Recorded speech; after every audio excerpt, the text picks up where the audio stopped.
Hola, bienvenidas, bienvenidos al resumen semanal de noticias que inicia con estos adelantos. Según la OIT, la pandemia de la COVID-19 ha empeorado la situación del trabajo infantil. Continúa la huelga por tiempo indefinido de los médicos en Perú.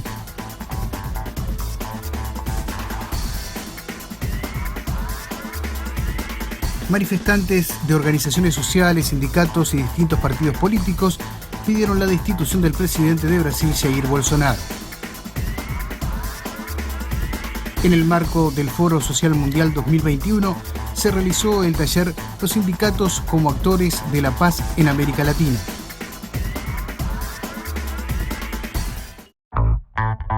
Tefere Gebre es el vicepresidente de la Federación Laboral Estadounidense y el Congreso de Organizaciones Industriales. Él analiza en esta línea editorial las primeras medidas del gobierno de Joe Biden hacia los trabajadores. We believe he is one of the most pro-union presidents we have elected in this country. Creemos que Joe Biden es uno de los presidentes más pro-sindicatos que haya sido electo en este país. Este no es un presidente que tenga miedo de nombrar el término sindicatos en sus discursos. Ya estamos viendo en la práctica algunos decretos del Ejecutivo que son a favor del movimiento laboral. Joe Biden acaba de despedir al abogado jefe del Consejo Nacional de Relaciones Laborales. Este abogado fue considerado como una de las decisiones más draconianas del gobierno anterior, cuya misión era, en efecto, destruir a los sindicatos. Por eso estamos muy optimistas sobre este gobierno y lo que ya ha comenzado a hacer. El presidente Biden ya se ha reunido con la junta directiva de AFL-CIO, lo que es un paso importante para comenzar. Nos dijo que apoyará la idea de acción y negociación colectiva y que tendrá a los trabajadores en el centro de todo.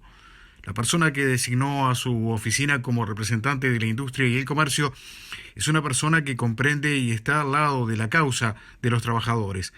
Esto ya es una gran diferencia entre este gobierno y el anterior, que siempre traía a alguien de Wall Street para estos puestos.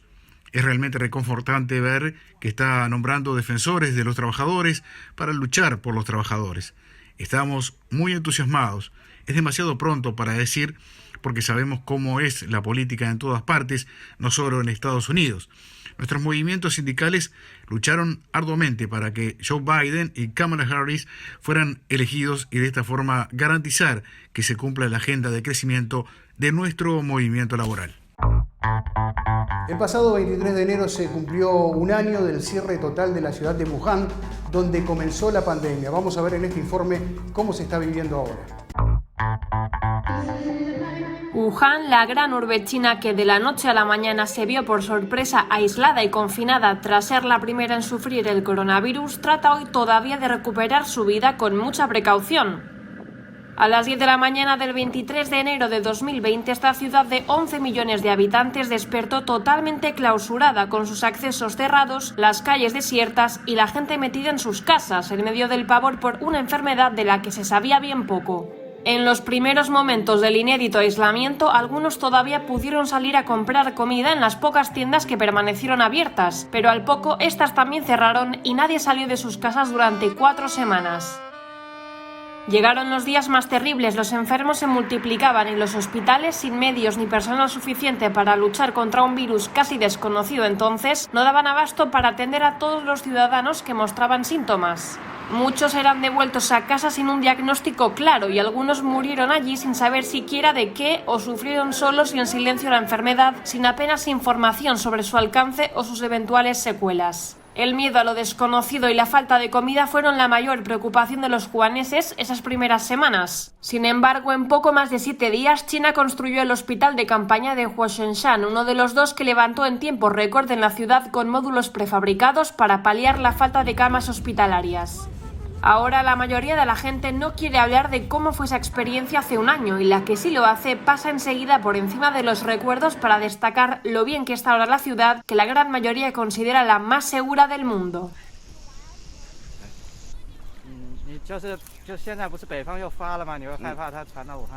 Aunque desde el 8 de abril Wuhan ha ido renaciendo poco a poco y tiene una animada vida cultural y nocturna, la capital de Hubei está lejos de ser la misma de antes. Y nos vamos ahora a Perú, donde continúa la huelga por tiempo indeterminado de los médicos de ese país.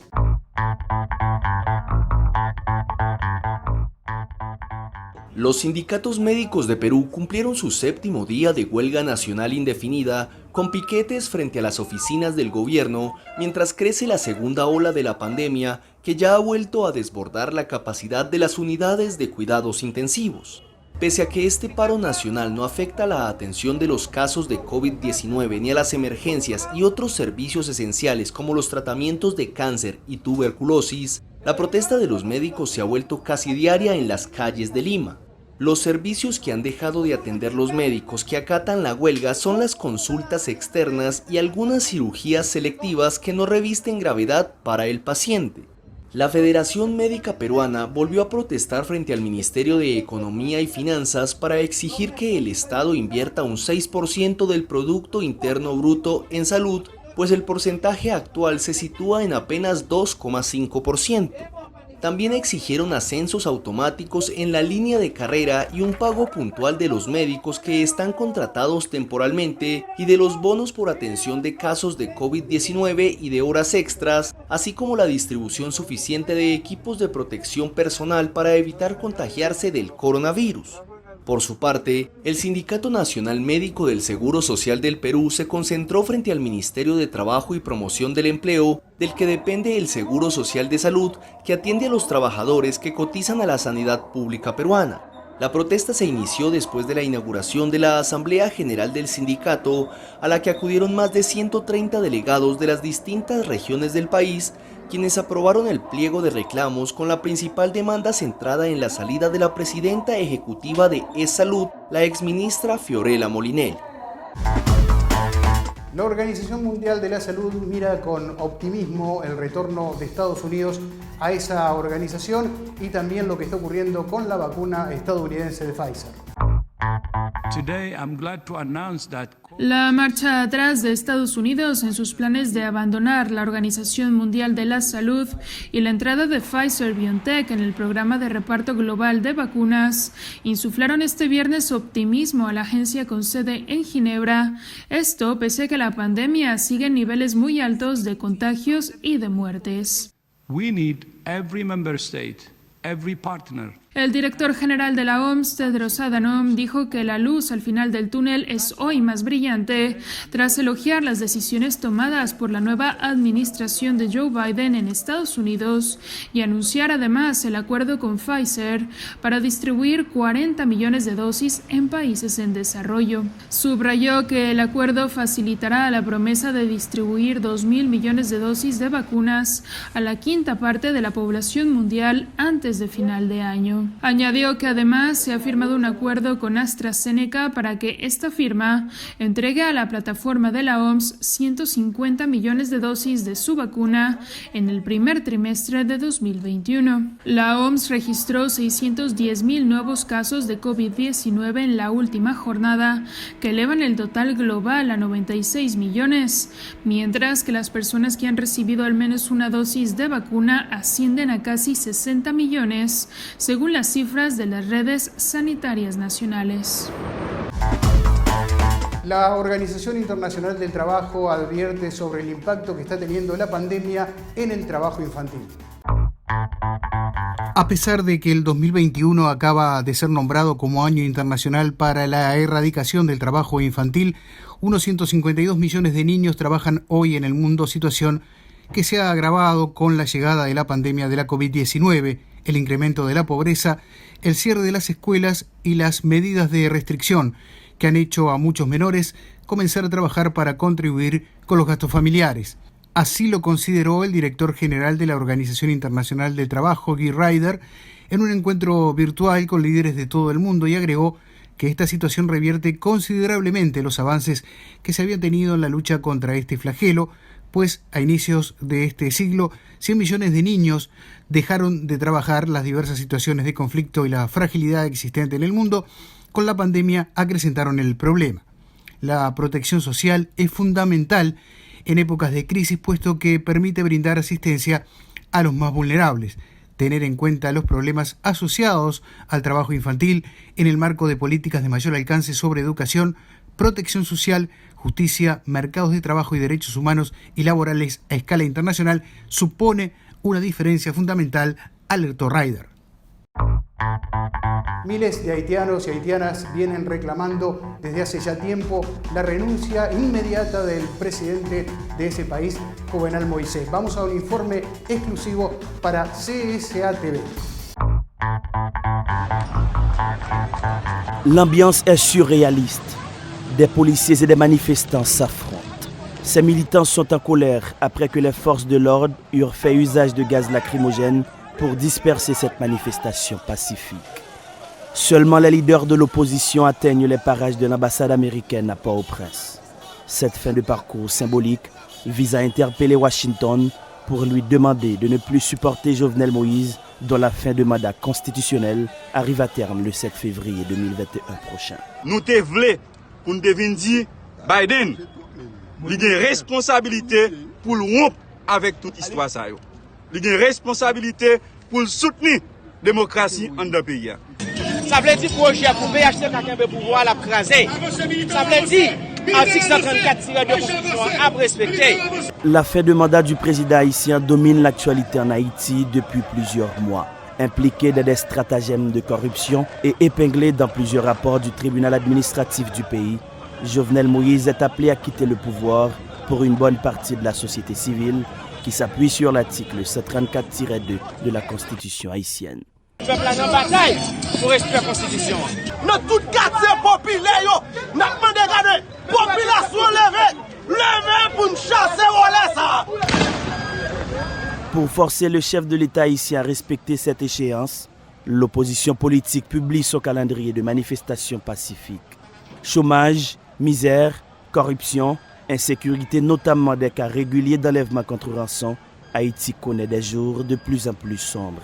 Pour ce militant, les jours de Jovenel Moïse à la magistrature suprême d'Haïti sont comptés. Ou te dois le peuple à manger, ou pas le manger. Ou te dois mettre manger dans le bol, pas gagné. Ou te dois mettre l'argent dans la poche, pas gagné. Mounia c'est kidnapping, c'est Mounia kidnappé. Je dis à nous tout peuple là, pas gagné fait bac, pas gagné.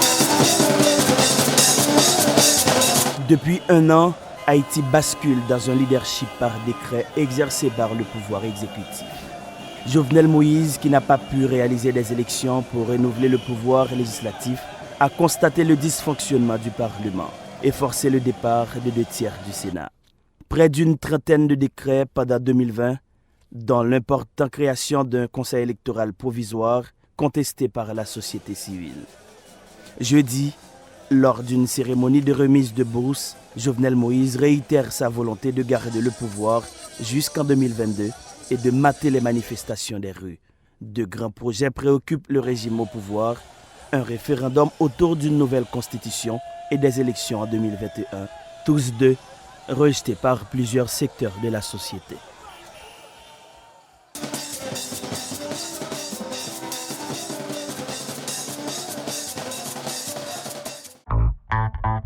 Sindicatos como actores de la paz en Latinoamérica. Ese es el nombre de un taller de cara a lo que será el Foro Social Mundial 2021.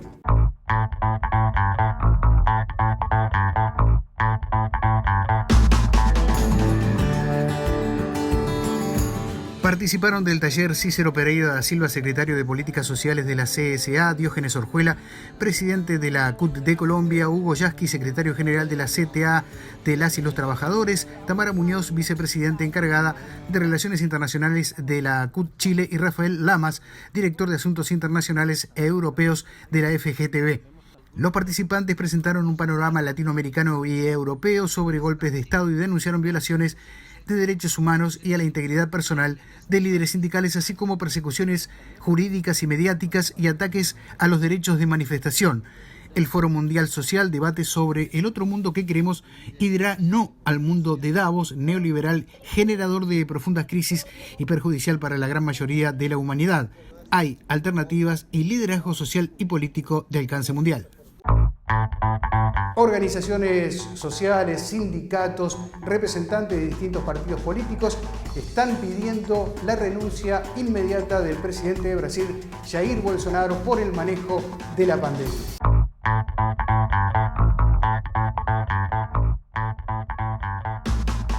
Dos importantes grupos que reúnen a militantes de centro-derecha en Brasil organizaron una caravana de automóviles en Sao Paulo para pedir que el presidente Jair Bolsonaro sea sometido a un juicio político destituyente por su cuestionada gestión frente a la pandemia del coronavirus.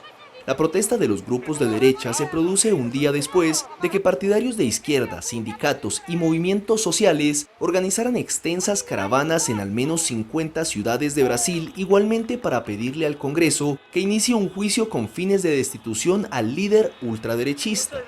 El movimiento Brasil Libre y la organización Vem pra Rua reunieron a unos 50 automóviles en una caravana que recorrió varias calles de la mayor ciudad de Brasil y pasó por lugares emblemáticos como la Avenida Paulista y el Parque Ibirapuera tras haberse concentrado frente al estadio de Pacaembu.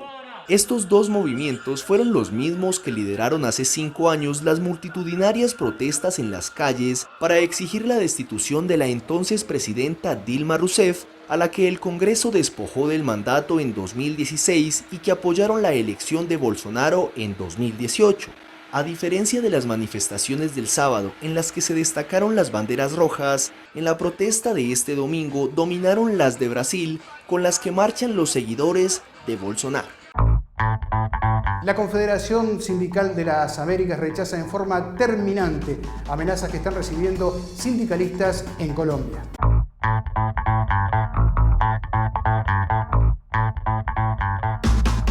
La Confederación Sindical de Trabajadores y Trabajadoras de las Américas viene a expresar su profunda preocupación por las amenazas de muerte que han recibido los trabajadores Romer Enrique Díaz, Ronis José Atencia, Javier Antonio Vega, Rigoberto Vega y José Andrés Claros, dirigentes sindicales de la organización Sintrabrinks, reiterativas de otras anteriormente efectuadas que ponen en riesgo la seguridad física y la vida de quienes desempeñan responsabilidades de representación en el trabajo y de sus familiares que también han sido objeto de intimidaciones.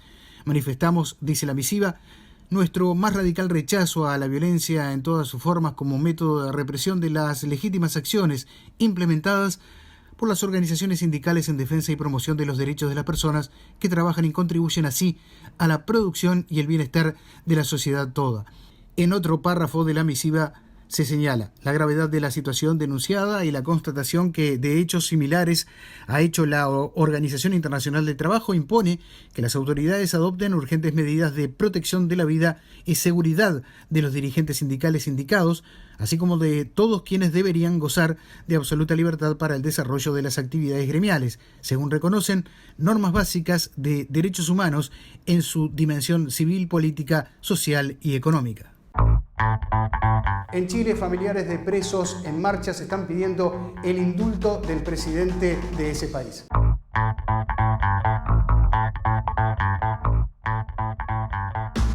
Familiares de presos que fueron detenidos durante la grave ola de protestas que estalló en Chile a finales de 2019, marcharon en Santiago de Chile y pidieron al presidente Sebastián Piñera que no vete un proyecto de ley que el Congreso podría aprobar esta misma jornada y que indultaría a los arrestados. María José Marchand, familiar de un detenido. Necesitamos tranquilidad porque nuestros chicos no son delincuentes como lo dijo el presidente Piñera. Nuestros chicos son adolescentes, jóvenes que estudiaban, que salieron a luchar por un poco de dignidad, mejor educación, mejores pensiones, mejores sueldos.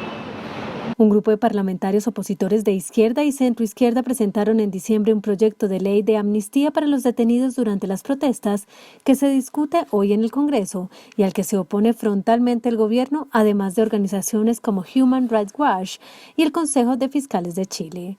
Los parlamentarios reconocen en el proyecto que los actos por los que se detuvo a un gran número de personas son punibles en la legislación chilena, pero aseguran que los delitos se cometieron en el marco de una respuesta estatal desproporcionada seguida de detenciones masivas y la apertura de múltiples procesos penales. Sobre el proyecto, Sebastián Piñera aseguró hace unas semanas que en Chile no hay presos políticos y que liberarlos haría pasar por encima de los tribunales y poner en entredicho la independencia del Poder Judicial. En Uruguay, la Central Única de Trabajadores, PIT-CNT, reprueba el aumento impositivo del gobierno de la calle Pou.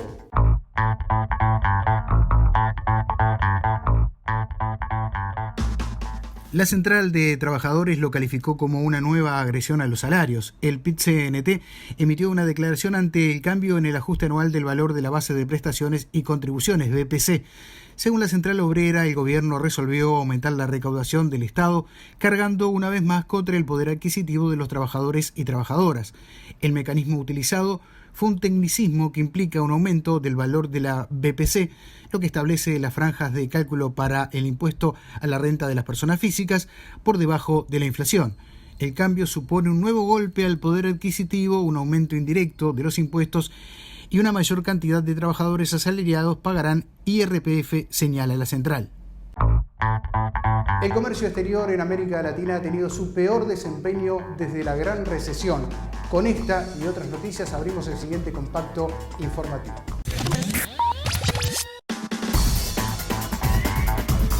El comercio exterior en Latinoamérica tuvo en 2020 su peor desempeño desde la gran recesión al desplomarse un 13%, pero la caída fue 10 puntos menor de lo previsto debido al repunte de la demanda en los principales socios de la región, especialmente China, informó la CEPAL.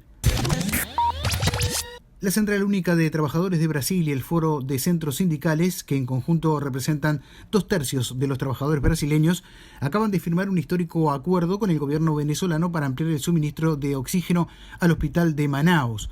La capital de Amazonas enfrenta una de las condiciones pandémicas más dramáticas de Brasil debido a la falta de este insumo esencial para los pacientes hospitalizados con COVID-19.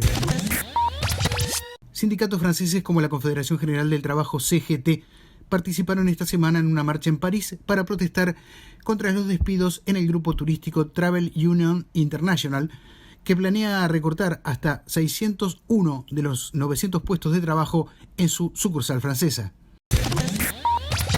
El gobierno de Alberto Fernández decidió condecorar al expresidente José Mujica con el collar de la Orden del Libertador San Martín, una distinción que el Estado argentino les otorga a los funcionarios civiles o militares extranjeros que en el ejercicio de sus funciones merezcan en alto grado el honor y reconocimiento de la nación. Se abre el debate en Ecuador sobre pesca y sostenibilidad, particularmente en las Islas Galápagos.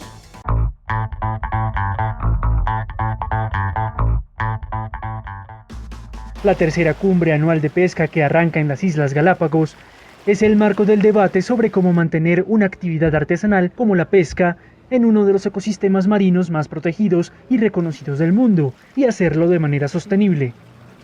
Así, pescadores locales, representantes de la industria pesquera, biólogos, científicos y autoridades analizan los desafíos de un sector sometido a restricciones conservacionistas.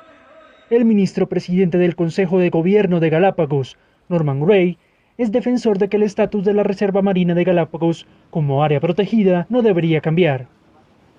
El primer acuerdo es de que no va a haber pesca industrial y la pesca artesanal tiene que ser de bajo impacto en Galápagos. Un acuerdo que está vigente desde el año 98, que no tiene por qué cambiar, porque hace de este sitio el lugar que es. Así las cosas, el funcionario sugiere al sector pesquero buscar valores agregados en medio de las restricciones y de la crisis que ha traído la pandemia de la COVID-19.